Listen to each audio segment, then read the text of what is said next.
Today, you will learn how to add a row to a table in Word. Welcome to Easy Guide YouTube channel.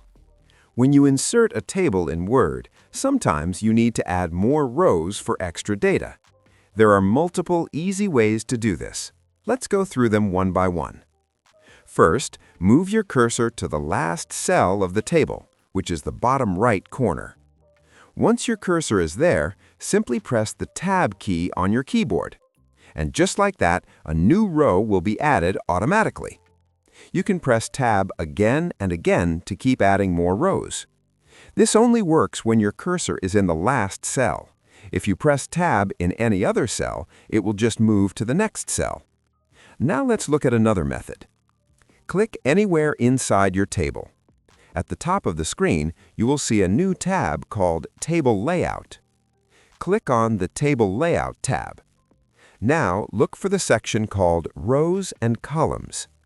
Here, you will see options like Insert Row Above to add a row above the selected cell, and Insert Row Below to add a row below the selected cell. Just click any option and the row will be added instantly. There is another quick and beginner-friendly way. Click inside any cell of your table. Now, right-click your mouse. From the menu, click on Insert. Then choose Insert Rows Above or Insert Rows Below, and your new row will be added. If you added a row by mistake, don't worry. Click on the row you want to delete, go to the Table Layout tab, then Delete Rows. That's it. Very simple.